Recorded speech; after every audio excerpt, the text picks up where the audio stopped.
छोटे से गांव में एक कमला नाम की बूढ़ी औरत अपनी पोती आयुषी के साथ रहा करती थी। उसके साथ उसकी बहू भी रहती थी जो उसके ऊपर बहुत अत्याचार करती थी। अरे इतना धीरे धीरे हाथ क्यों चला रही हो? थोड़ा जल्दी जल्दी बर्तनों को धो, इसके बाद तुम्हें और भी काम करने हैं। बहू, मेरी तबीयत ठीक नहीं है, मुझसे जितना हो पा रहा है मैं अपनी पूरी कोशिश कर रही हूँ, लेकिन अब मैं क्या करूँ, इससे ज्यादा मैं और जल्दी काम नहीं कर सकती। हाँ, जल्दी जल्दी मुफ्त की रोटी तो तोड़ ही लोगी, लेकिन तुमसे काम नहीं होगा। अगर आज ये काम समय पर खत्म नहीं हुआ तो याद रखना, मैं तुम्हें खाना नहीं दूंगी। प्रेरणा ऐसा कहकर अपने कमरे में चली जाती है। बेचारी कमला ठंड में बर्तन धोने लगती है। तभी उसकी पोती आयुषी उसके पास आती है और उससे कहती है, दादी माँ, लाओ मैं आपकी मदद कर देती हूँ। अगर आप ऐसे अकेले काम करोगी तो आपको ठंड लग जाएगी। नहीं बेटी, तूने मेरी मदद करने के लिए सोचा, मेरे लिए इतना ही काफी है। अगर तेरी सौतेली माँ ने तुझे काम करते हुए देख लिया तो तुझे भी डांटेगी और मुझे भी डांटेगी, और फिर हम दोनों को ही रात का खाना भी नहीं देगी। कमला के मना करने के बाद भी आयुषी उसकी मदद करने लगती है। देखते ही देखते आयुषी कमला के साथ मिलकर सारा काम खत्म करवा देती है, जिसके बाद दोनों दादी और पोती बैठकर खाना खाने लगते हैं। तभी उनके पास प्रेरणा आती है और उनसे गुस्से से कहती है, हाँ खाओ खाओ, अरे यही तो रह गया मुफ्त की रोटी खाना। खाना खाते ही तुम दोनों जंगल से लकड़ियाँ लेने चले जाना, नहीं तो अच्छा नहीं होगा। चल बेटी आयुषी, जल्दी जल्दी खाना खा ले, उसके बाद हमें जंगल से लकड़ियाँ काट कर लानी है। ठीक है दादी माँ।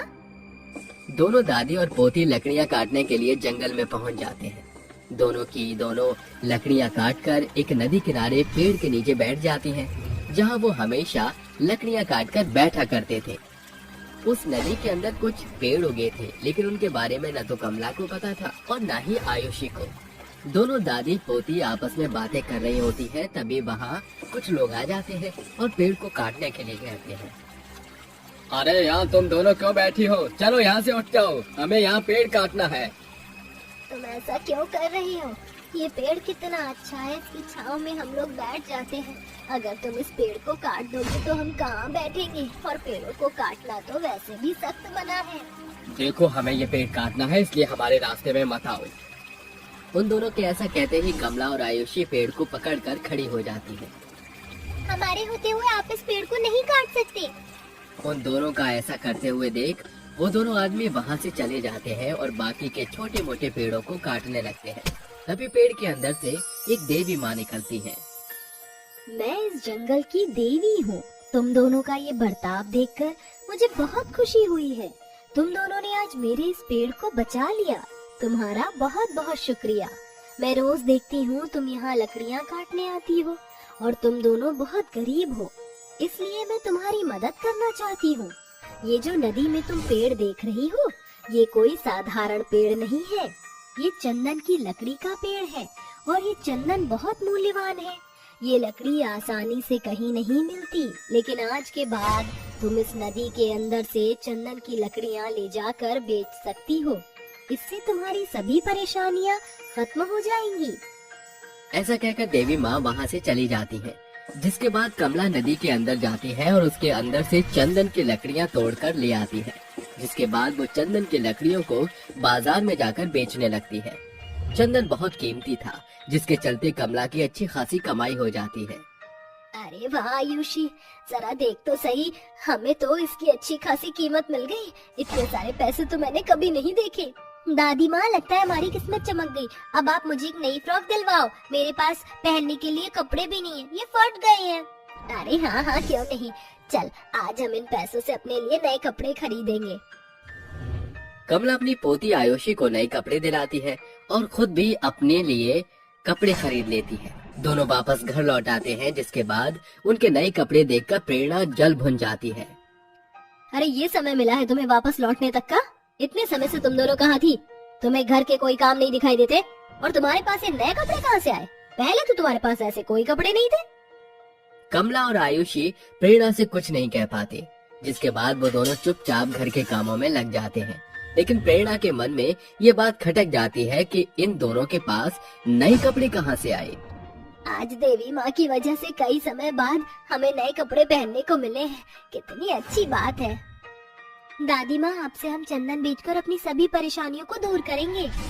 उस दिन के बाद से जब भी उन्हें कोई परेशानी होती, वो नदी के अंदर से चंदन के पेड़ से चंदन तोड़ लेते और उसे बाजार में जाकर बेच देते, जिससे उन्हें 4 गुना पैसे मिल जाते।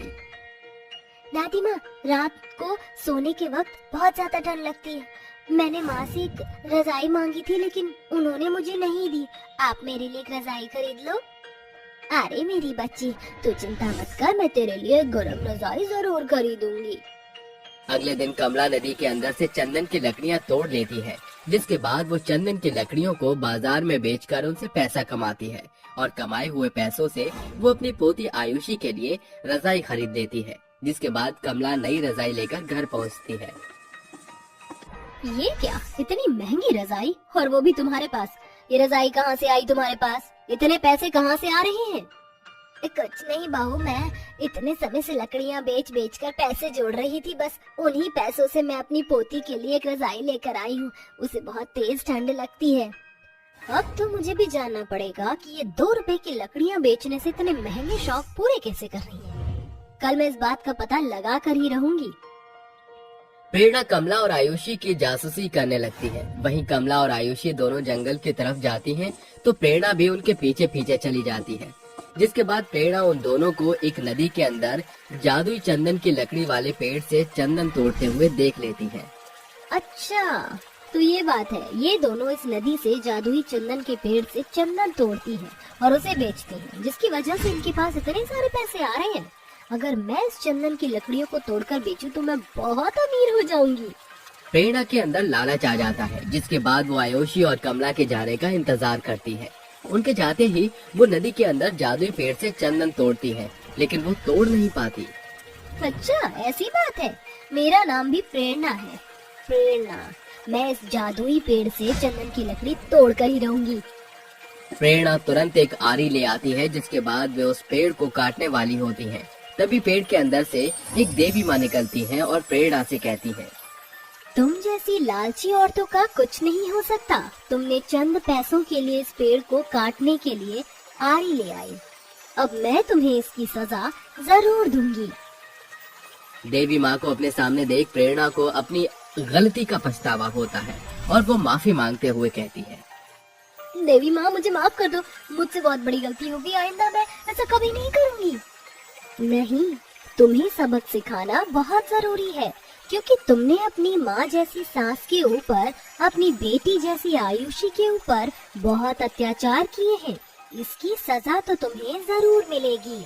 ऐसा कहते ही देवी माँ अपनी शक्तियों के द्वारा नदी के पानी के बहाव को बहुत तेज कर देती है, जिसके चलते प्रेरणा नदी के पानी में डूब जाती है। जिसके बाद देवी माँ वहाँ से वापस अपने जादुई चंदन की लकड़ियों के पेड़ में गायब हो जाती है। वहीं दूसरी तरफ कमला और आयुषी दोनों जादुई चंदन के पेड़ की मदद से खुशी खुशी अपना जीवन व्यतीत करने लगते हैं। जानवी ने होश ही संभाला था कि उसके माता पिता चल बसे, जिसके बाद जानवी के कच्चे कंधों पर अपना पेट पालने की जिम्मेदारी आ गई, जिस कारण 9 साल की नन्ही सी जानवी के पैर जमाने में कमाने के लिए निकल पड़े और चलते चलते वह एक चक्की पर जा पहुंची। सेठ जी, मेहरबानी करके मुझे कोई काम दे दीजिए। मेरे माता पिता 2 दिन पहले इस दुनिया को छोड़कर चले गए। मेरा कोई नहीं, मुझे कोई काम दे दीजिए। अरे लड़की, बित्ती भर की तो है तू, शरीर में जान नहीं और हाथ पाँव में एकदम पीले पड़े हैं, तो क्या ही काम करेगी? भूख सब कुछ करना सिखा देती है सेठ जी, मैं कुछ भी कर लूंगी। तो फिर ठीक है, तुझे अगले 1 घंटे में पूरी गेहूं की बोरी चुनकर साफ करनी होगी। बदले में मैं तुझे पूरे 50 रुपए दूंगा। ये सुनकर अनाथ जानवी की आंखों में भूख मिटाने की एक आस उजागर हो जाती है, जिसके बाद वह बिना रुके थके बारीकी के साथ बेकार गेहूं अच्छे गेहूं के दानों से छांटकर अलग कर देती है। ये लीजिए सेठ जी, मैंने सारे गेहूं चुनकर साफ कर दिए हैं। जानवी के हाथों की सफाई देखकर मतलबी धनीलाल अपने मन में सोच विचार करके कहता है, ये अनाथ लड़की तो बड़ी ही फुर्तीबाज है। क्यों ना मैं इसे चक्की चलाने के काम पे रख लूं, बदले में थोड़े बहुत पैसे दे दूंगा। धनीलाल जानवी को 50 के बदले 100 रुपए का लालच देकर काम पर रख लेता है और इस तरह अनाथ बेसहारा जानवी बचपन से ही चक्की चलाना सीख जाती है। समय बीतता है, इस बीच कई पतझड़, सावन, बसंत, बहार के मौसम बीत जाते हैं। 9 साल की नन्ही सी जानवी अब पूरे 18 साल की हो चुकी थी। एक सुबह की बात है। ये ले जानवी, तेरे इस महीने की तनख्वाह। ये क्या सेठ जी, इस महीने भी सिर्फ 1500 पगार? आपने तो कहा था कि इस महीने से मेरी पगार बढ़ा कर देंगे। एक तो महंगाई की मार, ऊपर से इतनी सी पगार, मैं अपना पेट कैसे पालूंगी? अरे काम जैसा काम नहीं है तेरा, सारा दिन चक्की ही तो घुमानी रहती है। किसी बनिहारी के जैसे गेहूं धान का बोझा नहीं ढोना पड़ता तुझे। 1500 से एक पाई ज्यादा नहीं बढ़ाऊंगा। काम करना है तो कर, वरना चलती बन। ये पहली दफा नहीं था जब धनीलाल ने ऐसा कहकर, वो अक्सर उसके साथ अनाथ लड़की होने का फायदा उठाकर उसे काम से निकलवाने की धमकी देता, जिसके बाद जानवी चुपचाप जाकर चक्की में गेहूं पीसने लगती। जानती हो चक्की, मुझे अनाथ का जीवन बिल्कुल तुम्हारी तरह है। तुम खुद पीस कर भूखों को भोजन बनाने के लिए पीसा अनाज देती हो, और मैं इस चक्की को चलाकर अपने पेट की आग बुझाने के लिए अनाज की तरह पिस रही हूँ। जानवी के पास कहने सुनने वाला कोई नहीं था सिवाय उस चक्की के। वह सारा दिन उस चक्की से अपना दुख सुख साझा करती। समय गुजरता गया और एक बार फिर महीने की आखिरी तारीख आ गई। सेठ जी, आज 30 तारीख है, मुझे पैसे दे दीजिए। पैसे तो मेरे पास नहीं है, तू ये चक्की अपने साथ ले जा, क्योंकि अब मुझे इसकी जरूरत नहीं, क्योंकि मैंने गेहूं पीसने की मशीन खरीद ली। इस पत्थर की चक्की से भी बारीक और महीन आटा पीसेगी। वैसे भी ये चक्की तो तेरी चलती फिरती सखी है, इसे ले जा। सेठ जी, आप मेरे साथ ऐसा कैसे कर सकते हो? मैं पिछले 9 साल से काम कर रही हूँ, मेरी मेहनत और हक के पैसे मत मारिए। बस कर ये भाषण झाड़ना, वरना अगर मेरा मन फिरा तो चक्की भी नहीं मिलेगी। धनीलाल को धौंस झाड़ते देखकर जानवी हाथ चक्की को लेकर घर आ जाती है और रोते हुए कहती है, मेरी चक्की, मुझ गरीब के पास तो मुट्ठी भर गेहूं भी नहीं जो पीस सकूं। जानती हो चक्की, मेरी सारी सहेलियों की शादी हो गई। उनके माता पिता ने बड़े धूम धड़ाके से शादी की, मगर मेरे तो एक लहंगा लेने तक के पैसे नहीं। ऐसा कहते हुए जानवी की आंखों से आंसू बहकर चक्की में घुल मिल जाते हैं, जिसके साथ चक्की सोने की हो जाती है और चक्की के बीचों बीच से खूब सारे सुंदर सुंदर लहंगे निकलने लगते हैं। अरे, ये इस चक्की से लहंगे कैसे निकल रहे हैं? ये तो कमाल हो गया, लगता है ये चक्की जादुई चक्की है। जानवी के सवाल सुनकर चक्की पर नाक मुंह आंख उभर आते हैं और चक्की बोलती है, जानवी, मैं एक जादुई चक्की हूँ। आज से मैं तुम्हें खुद पर हक देती हूँ। मेरे अंदर से लहंगे लेकर तुम उन्हें बेचकर अपनी गरीबी मिटा सकती हो। ये सुनकर जानवी खुशी से जादुई चक्की से मिले सभी लहंगों का बाजार लगाती है। आओ आओ बहनों, ले जाओ शादी के सुंदर सुंदर लहंगे, एकदम सस्ते दाम पर, जो दे दुल्हनों को एक आकर्षक लुक। जानवी की बड़ी बुलाहट सुनकर सामने से गुजर रही मिशिका की नजर लहंगों को देखकर चमक उठती है। अरे वाह, तुम्हारे लहंगे तो सुंदर और लाजवाब है। कितने का है एक लहंगा? हर एक दुल्हन लहंगा सिर्फ 2000 रुपए में है बहन। अरे, फिर तो ये मेरी शादी के लिए सोने पर सुहागा हो गया। मुझे ये मरून वाला लहंगा चाहिए। इस तरह एक एक करके जानवी के सारे लहंगे बिक जाते हैं, जिसके बदले में उसे बड़ी कमाई मिलती है और अगले दिन एक बार फिर वह जादुई चक्की चलाने लगती है और चक्की के हर एक चक्कर पूरा होते ही एक सुंदर लहंगा बाहर आता है।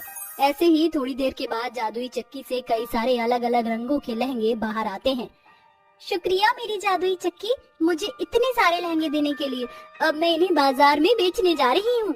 इस तरह अनाथ जानवी एक बार फिर लहंगों का बाजार लगाती है।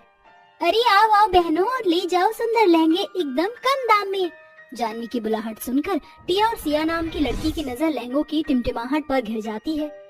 अरे वाह, ये लहंगे तो बड़े ही नए डिजाइन के हैं। हाँ सिया, ये सभी लहंगे कितने अनोखे हैं और इन पर जड़ी हुई कढ़ाई तो बड़ी सुंदर है। कितने का है? सभी दुल्हन लहंगे सिर्फ 2000। अरे, इतने सुंदर लहंगे सिर्फ 2000 में? ऐसे लहंगे तो महंगे बिकते हैं और तुम सिर्फ 2000 रुपए में बेच रही हो। हमारे लिए दोनों लहंगे पैक कर दो। ऐसे ही समय गुजरता है। पूरे बाजार में जानवी अपने सुंदर लहंगों को लेकर मशहूर हो जाती है, जिससे उसके लहंगों की बिक्री बहुत ही ज्यादा बढ़ने लगती है और वह अपनी गरीबी को मात देकर बहुत ही अमीर हो जाती है। उस शाम जानवी जादुई चक्की से अपनी खुशियां बांटते हुए बोलती है, जादुई चक्की, ये सब तुम्हारी बदौलत ही हुआ है, वरना मुझे अनाथ का जीवन आज भी गरीबी के दलदल में ही धंसा होता।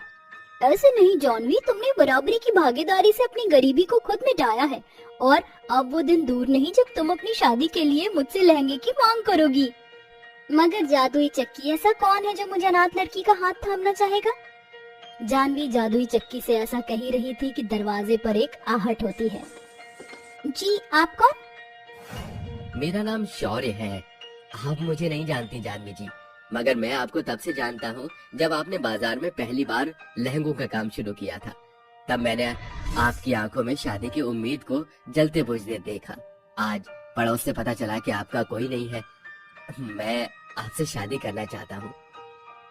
ये सुनकर अनाथ जानवी की आंखों में आंसू झिलमिला उठते हैं। कुछ ही दिन के बाद शादी की तैयारियां शुरू हो जाती हैं। जानवी, आज तुम्हारा जीवन बसने जा रहा है, इसलिए मैं जादुई चक्की तुम्हें ये जादुई लहंगा दे रही हूँ। जैसे ही तुम इस लहंगे को पहनोगी, इस हाथ चक्की की शक्ति तुम्हारे लहंगे में समा जाएगी। इतने के बाद जादुई चक्की अपने आप घूमने लगती है और उसके अंदर से एक सुर्ख लाल रंग का सुंदर सा लहंगा जानवी की आंखों के सामने आ जाता है। शादी की शाम जैसे ही वह लहंगा जानवी पहनती है, जादुई चक्की का सारा जादू लहंगे में समा जाता है। उस पल उस जादुई चक्की के दिए लहंगे में जानवी का चेहरा चांदनी के जैसे छिटकी हुई रोशनी से भरा हुआ था। आखिरकार अंत में अनाथ लड़की की आंखों में सिमटा सपना शादी की तारों भरी उस रात में 7 फेरों के साथ पूरा हो जाता है।